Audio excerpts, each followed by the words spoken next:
1, 2, 3, funky.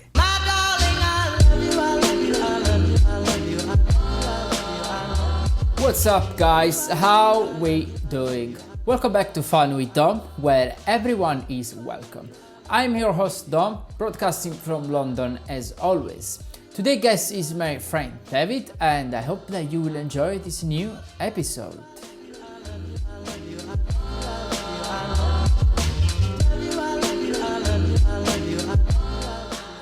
So, can you introduce yourself to all my listening and tell them what you do and who you are? Yeah.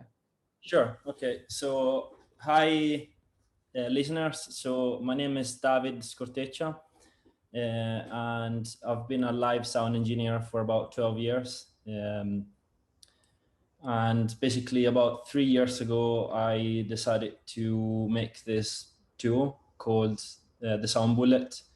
And that's pretty much what I've been doing ever since. So you are a sound engineer. So your basic is a sound engineer, right? You I think that you're born as a sound engineer. That's how you start in the business. Okay. That's correct. Okay. So how did you start? Well, I started out like obviously quite casually. I think because I was like the most DIY person out of like the sort of like local group. I was the one that wanted to get involved with like mixers and stuff like that. Right. So Okay. I started to kind of like set up speakers and stuff like that for local bands and just like have a bash and have a laugh basically. So that's how I started. So right. And then I kind of started to work in a kind of small capacity venue, maybe like 400 to 600 capacity, where I've done all of my sort of like initial experience through. So where are you based now?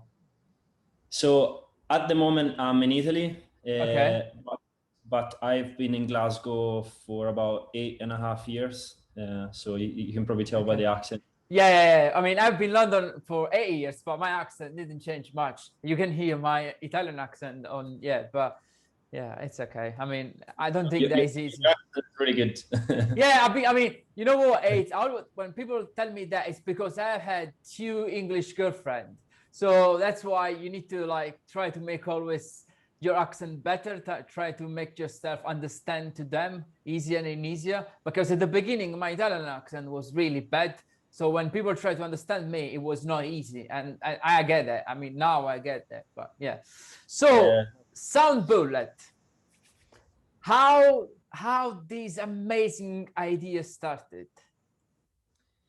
So basically, I always really like to like tell this thing around that the reason because I devoted such a long time of my life to like do this didn't come out of like I found a great idea, I'm gonna make like lots of money kind of thing. Like it wasn't that sort of story. It's more of a sort of like a need that I always wanted, so like basically like I almost sound a little bit selfish saying when I say this, but I like the reason I wanted to make the Sound Bullet is because then I could use it and then like making it available to all of the people of like another job.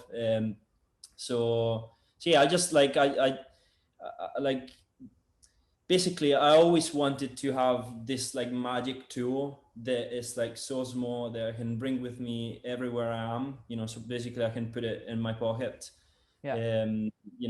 So that if I want to make sure that what I have set up is right, or like if there's like something going wrong and stuff, I can like instantly test that whatever I have done is working correctly. So yeah, like it was basically just like a thing that I needed.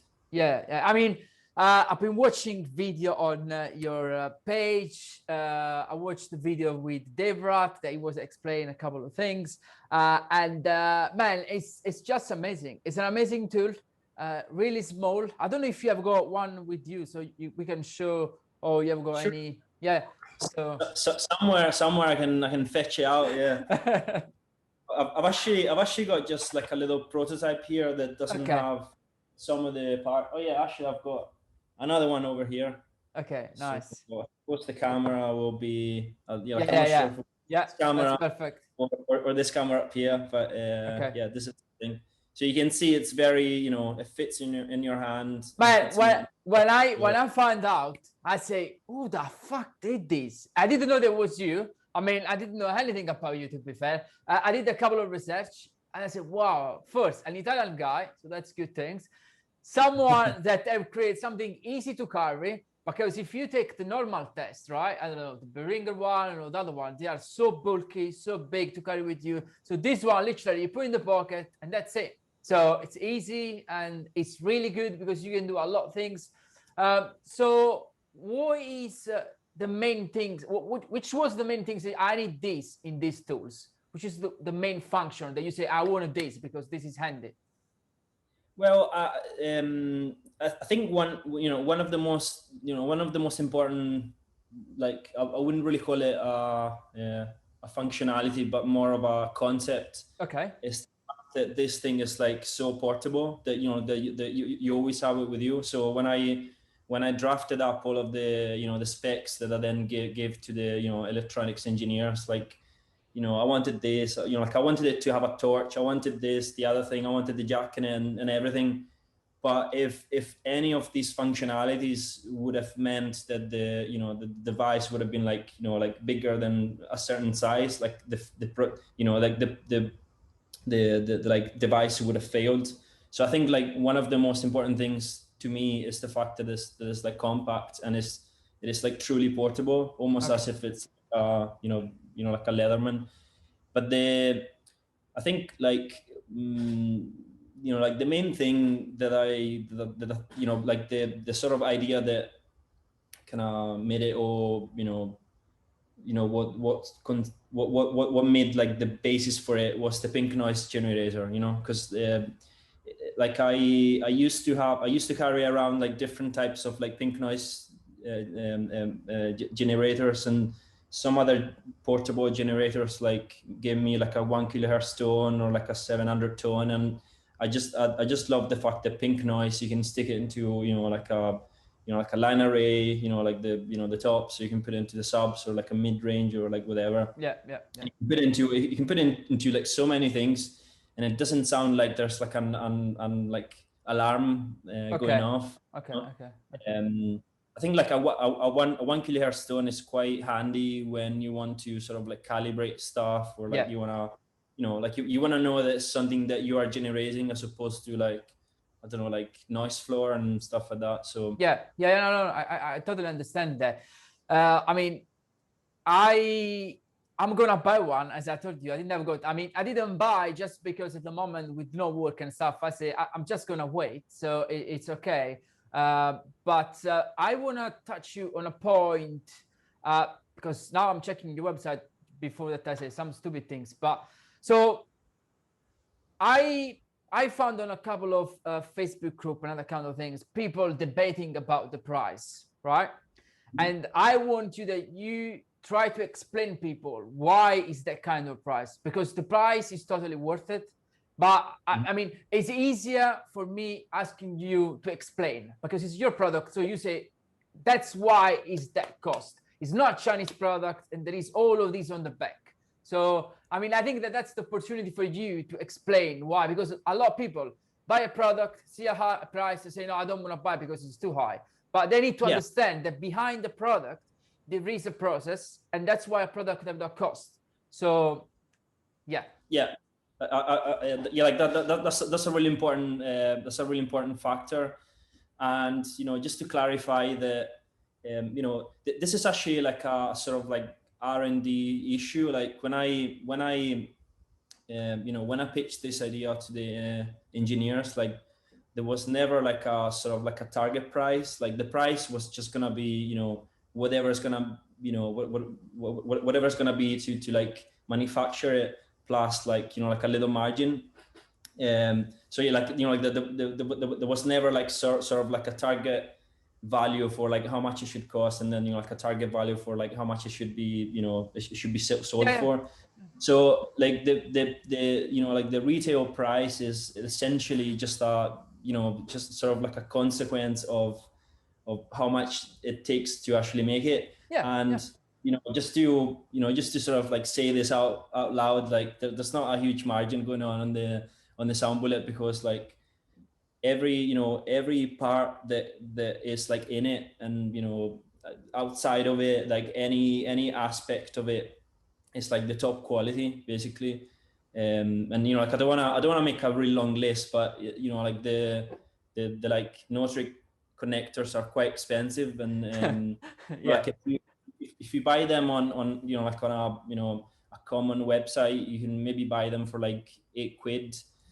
But if you buy like 5,000 of them, like it's not like that you pay like 30 pence, like you would still pay like I love £6, you one. know, like Yeah. you know, they don't drop down, like quality items don't really drop down when you order like a really Yeah. huge quantity. Plus, because you know, we weren't really sure how this product was gonna, you know, like behave in the market, Yeah. and Yeah. Yeah. we didn't start right away with like 5,000. In fact, we're still doing batches of like 1,000, just Well, because like if you need an investor, I am up to it. So no problem. yeah, sure. Yeah, like even like I think that maybe, you know, when people see this on pictures, maybe they don't really realize that, for example, like the chassis is made out of like, you know, alloy, like metal, which is like custom designed, you know, just for this thing. Yeah. And you know, like the two XLRs are no trick. The TS like quarter-inch jack is a, you know, it's a no trick. The mini jack isn't, but the mini jack, because I think it's kind of like a little bit harder to find like a smaller 3.5mm jack, but it's still like a really good quality. But like everything about this is like custom designed, you know, like even like the like knob on it's like a custom design. So making an injection mold, Yeah. It's more expensive. Yeah. Yeah. Yeah. like, I mean, you know, for just this little thing, it's like £3, you know. Then, you know, to make the, you know, like the outside chassis, you know, which is like made out of like molten metal, I suppose, like it's like £8, you know. So it's like, because we wanted this to be so special and like bulletproof, you know, some bulletproof, then, you know, it just, as a result, it's, you know, it is very expensive to like manufacture, and therefore, you know, like we need to make you know, a little margin out of it. Yeah. And like to be honest, I don't see, yeah, like I don't particularly see like the sound bullet as being like a very profitable product, but that's not really the aim. I just really want this thing to be like awesome. I just want it to be like, you know, the thing that you know, that people need. And I'm by receiving so many emails that people like are so happy with it. This is actually happening. Yeah. So like that's, you know, like that's what I want.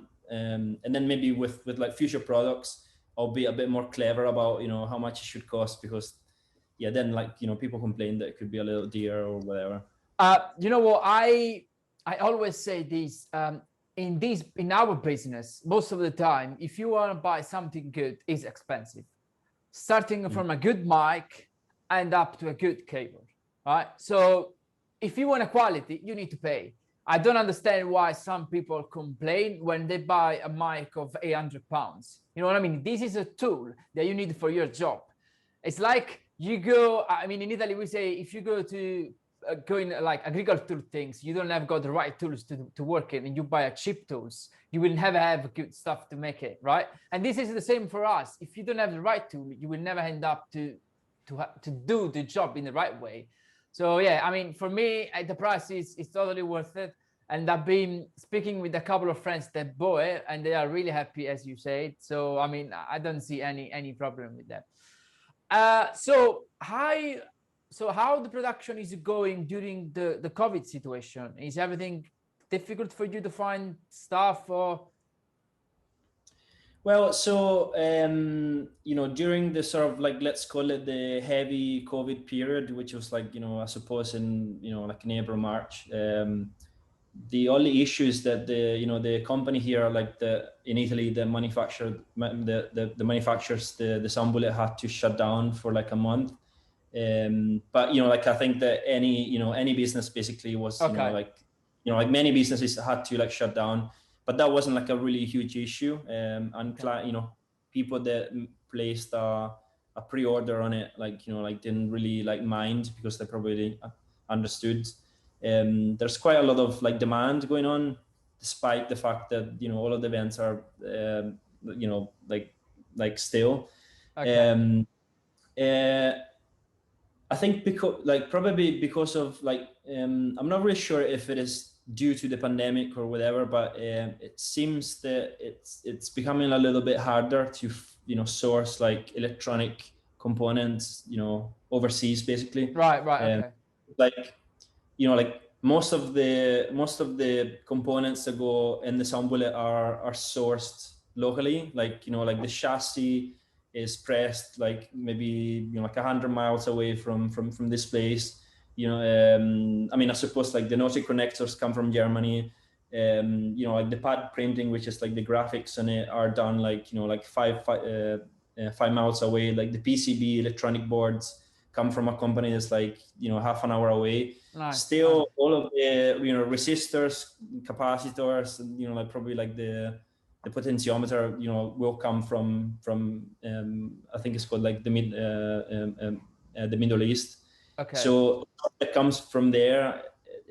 Probably due to the pandemic, is like experiencing a lot of delays. Okay. But that won't really affect much, because as long as we make a clever planning on it, then we shouldn't really have any issues in that regard. Yeah, I mean, I saw that you, Dave, bought quite a lot of them. Did you send quite a lot to Dave Rat, isn't it? Like it was this thing that's happening with Dave is actually really relieving, because I think that he basically loves this tool. Like that's what he told me. Yeah, well, I mean, he loves all this kind of stuff, so I can imagine. Yeah. But because he makes like the rat sniffer sender, like there's like a similar sort of approach to it. Like I always sort of like I always feared that maybe he wouldn't be happy with it, because it would have been a little bit like as if I came up with something better. Right. Okay. But that's not really like the way that it is. Like to my and to Dave's opinion, like the the XLR sniffer sender like is like something is it's like super compact. In fact, it's like smaller than the sound bullet. Yeah.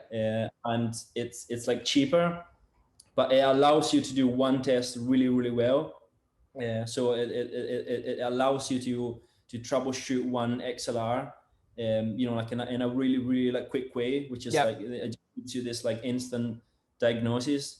But then if you're like a sound engineer that wants to do that, plus you want to do some other tests, then the sound bullet is like something that could go along with it. So it doesn't really replace it, which is like a really good thing. And what I'm like learning with like touching base with all of the all of this kind of pro sound reality, like the sound tools, or like like I was in touch with like the time code systems and some other people, is that in the sound industry there isn't like a huge competition, and everyone is quite kind of friendly to like one another. Like there's not like a huge sort of like I make the best thing and I'm gonna do better, which maybe happens more with like smartphone technology or like computer technology and all that kind of stuff. So it like to be honest, I never really wanted to be a salesperson. Just all I wanted to do was like mix music. Okay. And I wanted to like do this thing. I don't want to be like a ferocious, like an angry. And actually, this was my next question. Say like, do you prefer to stay behind the desk, or do you prefer to sell product? Well, I don't like to be honest, like this sale, selling the thing is sort of like something I have to do, like in order to like make things, like I absolutely love coming up with like new ideas. Like we have some new ideas for like a future version of the sound bullet, or we're working on a really cool cable. So like I actually like I've always been a really creative sort of like mad inventor. Yeah. Sort of. Okay. So I love to be able to like design stuff and like talk to the suppliers and see what's possible and all that kind of stuff. I love that kind of stuff. But I also love like mixing gigs and like, like whatever I was doing before, last year, I suppose. So yeah, like I love both, and I feel that like it's not that one reality is gonna take over the other one. Like I really hope that that's not the case, because if I stop doing gigs, then I wouldn't really be on on site, understanding what you need. Yeah, basically. So that's the sort of like. Yeah. I completely agree. And I mean, it's I think that on your side, it's easy to create stuff, as you said, because you are on site, so you can understand really how to fix the problem, because that's how you get a good idea, because you find the solution for a problem. So in your case, it's been an amazing thing, because you find a solution to a lot of things that for you were a problem when you were doing stuff. So yeah, it's Oh yeah. Like I consider myself really lucky, because I have this. So basically, this company in Italy is my father's like electronics company, and I actually consider myself really lucky that I have this thing going on where I can bring my ideas and can you make it happen? So that's a really cool thing, really. Yeah. No. It's very exciting. Yeah. So why did you move to Scotland? That's Do you want the short story or the? It's up the to long you. story? I mean, it's up to you. It's up to you. Well, it was mostly out of chance. I had visited Ireland for like a short holiday, and I went around it for like 5 days, which is nothing, after school, and I absolutely fell in love with the place. So my intention was to go to Ireland and just like do like a nice sort of like being away from home experience, so that I can learn how to be independent and how to like make my own food, because my mama would always make me the food. And then it just so happened that I was getting some English lessons from a Scottish person in Italy, and he basically said that because this was like 8.5 years ago, Ireland wasn't really doing really great, so he said, like, look, if you like the Irish people, it's probably gonna be the same that you will like the Scottish people as well. If you found them quite friendly, like, and all that, like you will probably find the same sort of like situation. But because like you like to work at gigs and all that kind of stuff, places like Glasgow or Edinburgh have like so much more working opportunities, which was true. So I mean, like then I also occasionally worked in Ireland, which I still love. But yes, it just so happened that the flight to Glasgow was cheaper than the one to Dublin, so I just went for the Glasgow one. So you do more corporate stuff, or you do more like live event stuff, which is your main? I do both. Yeah. Like I freelance for like for like different companies. Some companies like specialize in corporate. Some companies only do corporate. Some other companies do like live gigs. Some other ones do like heavy rock and roll stuff. Like I kind of do a bit of everything. I even like say like like the what do you call it, like the light switch on kind of stuff. Right. Like, Yeah. Okay. that require sound, or like broadcast and orchestra stuff. Like I like to do everything. I think I prefer the like rock and roll stuff, just because I'm a musician. Oh, right. Okay. But I mean, I wouldn't say I'm a musician. I play instruments. Right. Okay. So like I think I sort of like empathize with the with the people that are on stage. Right. That's maybe why I love doing monitors, because I can totally feel what's going on stage. Okay. So I mean, it's funny because did you do this job before to move to Glasgow, or so you were doing this in Italy? Yes. Okay. Yeah. I've done about 3 years or something in Italy. but very unprofessionally, like you know, with the Yeah, sort of like, you know, like the you know, those PA companies that kind of like, you know, tie the cables with a knot, you know, that kind of thing, which is amazing. Like thinking back to it, it like I can think of so many like different stories. Like when you know, like I was working with this guy, and I said like, you know, what should we put this monitor on, stage left or stage right?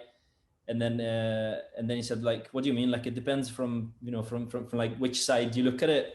And I was like, no, well, no, stage right, stage left is there for so that people don't get confused. So like these memories are just like just if I think about them, they just make my day.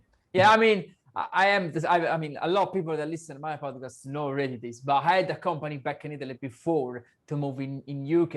I was a proper sound alike company, so I had the truck, line array, desk, and all that stuff. And after 5 years, I sold everything. So yeah, I mean, in Italy, it's a totally different approach to do things. When you, I mean, for myself, my view, when I moved to UK, I saw a totally different world of do things, especially in our business. So yeah. I mean, this is a ritual question that I always do, but where do you see yourself in the next 5 years? Well, so long as the pandemic stops. Because otherwise I was thinking to become like, you know, like a doctor, maybe. Like I think there was like a lot of money to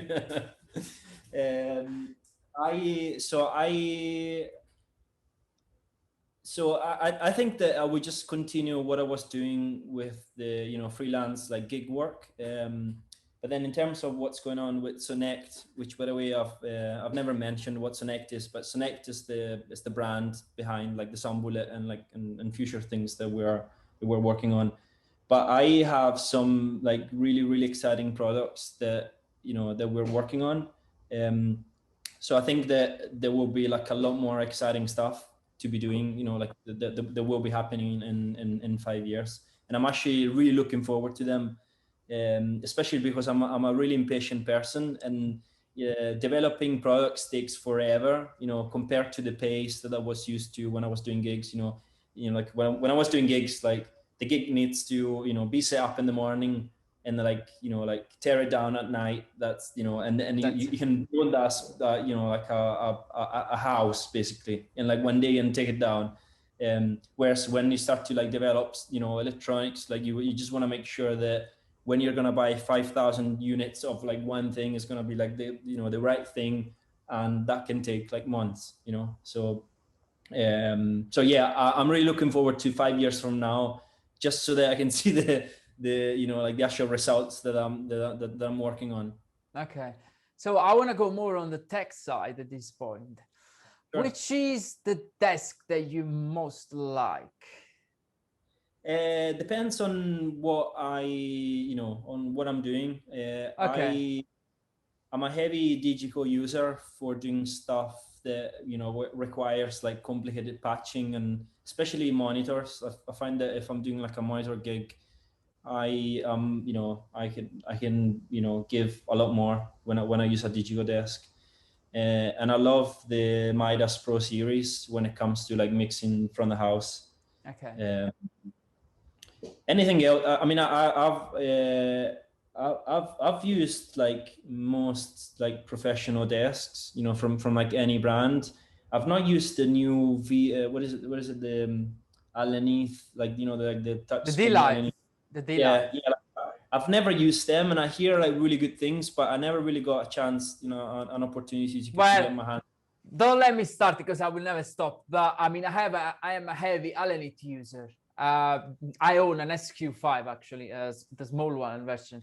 Yeah, and I did the festival in US with the D-Live, the South by West in Texas 3 years ago, and that was the first time that I used one. And after that point, in all my requests, there is always D-Live if I'm doing something big. If I do corporate, I prefer to use just a Yamaha desk. It's easier for what I need to do. But if I do rock and roll stuff, there is no, I mean, I used 𝐦𝐨𝐬𝐿 before. I am not a massive fan, but if now, I mean, after that I discovered 𝐜𝐤𝐤𝐞, I'm just using DLive always. For me, it's so easy to understand, and when I need to do some patch and everything, you can do in 2 seconds. It's not a lot of process like 𝐦𝐨𝐤𝐞, and also it's good for festival stuff. You can prepare the patch and patch in like in 2 seconds. Yeah, there is a lot of good things. That's it. That's the thing. With 𝐦𝐨𝐤𝐞, I found more if you are not good with the desk. I mean, if you don't know the desk really well, it's not intuitive as the DLive. So for a festival situation, if someone, a new guy comes in and say, "Oh, I never use this desk," he finds himself, "Oh, well, what I need to do?" So with the 𝐜𝐤𝐤𝐞, it's easier to use. So yeah, I mean, if you come to London, I will show you. It's yeah, I mean, it would be a pleasure. Yeah. It would be a pleasure. Yeah. And what about PA system? Because that's something that again, it depends what I'm doing. I mainly have used Meyer sound stuff and DMB, very occasionally acoustic stuff. What else? Yeah, so if I want a sort of like an easy day where everything, where I kind of like I want to concentrate on other aspects of like the job, I would go like for like DMB night and day, just because it kind of like it's almost like does it for you with like lots of compromises. But in the last 4 years, I devoted myself to to the sound systems design and optimization world. So I've attended like lots of classes, and I've done lots of experiments and stuff like that with subs and all that. And I find that doing that with things like the Meyer sound is like it's almost like you've got like a white canvas that you can try crazy things with and like really learn. So I love Meyer sound when it comes to applying all of this stuff that I'm constantly like learning. But then if I want to just like concentrate on like mixing the band and just like do that, I would go for like DMB. And I really like the Adamson stuff as well, which I started to use in the last year of like coming up to the COVID stuff, and I really like them. So yeah, I mean, like I've not really answered your question, but no, it makes sense. No, it makes sense. I mean, for me, it's the same. I mean, I'm totally different. I mean, as you say, it depends what I'm doing, and also what the client have got. If a production company call me and say, "Look, I have got just, I don't know, 𝐜𝐤𝐤𝐴coustic," that's it. I'm gonna make it work on 𝐜𝐤𝐤𝐴coustic. If they have got just Meyer, I'm just gonna use Meyer. It's not that the problem. I mean, I love to ask this kind of a question because I like to understand the way that people like to think about how the process of their work, because there is people that say, "No, I just use 𝐜𝐤𝐤𝐴coustic and that's it." I have interviewed a couple of people that say, "No, I just use 𝐜𝐤𝐤𝐴coustic and that's it." So I like to understand how far a sound engineer can go, because that's important sometimes. It's like if you are a chef and you say, "Oh, I just can cook that kind of meals," you know what I mean? And you stop it. Yeah. So I mean, yeah. Do you know what? That's a really great approach to ask that question, because like, let's face it, we probably had enough of like saying that one sound system sounds better than the other, or worse, like one desk sounds better than the other. It's all about like the approach and like what you actually want to do with it. So the why the why you do it is the key. Just apply to any other aspect of life as well. Like it's a really good way to because I've got this kind of approach on this job, that I do stuff because I love what I do. So I try to make works everything. I don't like when someone say that product is better than other product. I think that every product serves a purpose, and you can make every product works in a good way. So it's up to us use the skill that we have to make a product works in the right way. So yeah, exactly. It's the way that I say. And that's why, coming back to your product, that's why when I saw your product, I say, "Oh wow, these products can help me to fix a problem on site, but maybe, as you said before, can be a substitute of the sniff. I don't remember the name of the DevRat tools, because that's I've got another purpose. You know what I mean? In that case, it's just on a rush, test 2 cable, and that's it. With this one, you can do more things in the same times if you want to do it. So there is a different purpose for different products. So that's, yeah, I'll tell you what this is a great replacement for. So see when you need to prop up like a wedge, and like this is a great replacement for the BSS, like right. So you can just put this and like prop it up. Yeah, like because that was a joke. You can put that one straight on a PA, like amplified PA, correct? If you wanna test the PA. Yeah, that's correct. Like I was trying to make the joke to actually physically put it underneath the wedge to push it up instead of like a DI box. But no, I mean you can use this one as an amplified PA. You can straight in without problem, right? Yeah, okay. Yeah, that's actually because I there was like one PA company that I worked a lot with that had like lots of self-powered boxes, like wedges and like Meyer sound stuff. With using the sound bullet, I was able to like so quickly just like run through like the boxes. Obviously, like that's not a thorough test. No. Like if you wanted to check that everything was absolutely on, you would use like a reference mic with like with like a sine wave sweep or whatever. But and all that kind of stuff. You could just like quickly just go. Oh no, that's garbage. So okay. Right, exactly. Okay. Well, I mean, I can't wait to buy as soon I've got as soon things going back. Because if I buy something, as I told you before, I want to test it, and if I buy now, I will have something in here that I don't know what I need to do, and for me it would be just a waste, and it's no point. And also, I'm gonna tell you, I'm gonna buy 2 of these the first time that I'm gonna buy, and I'm gonna do a giveaway on my Instagram page. So I'm gonna buy 2. I'm gonna do a giveaway on my Instagram page for the follower and the people that follow me on YouTube and all that kind of stuff. So as soon we come back to our life and we start to work again, and I've got a bit of more money, I'm gonna do this. I want to do it because, as I say, I think that's good product. So now I'm gonna ask you, when you will start to do new product, right? Do you will send something me to test before that you will sell it? Sure. Yeah. Like we always need beta or beta testers, for like these things. I try and keep it secret because if everyone came up and said, I want to be a dealer, then there would be like 100 beta testers. I'm just saying.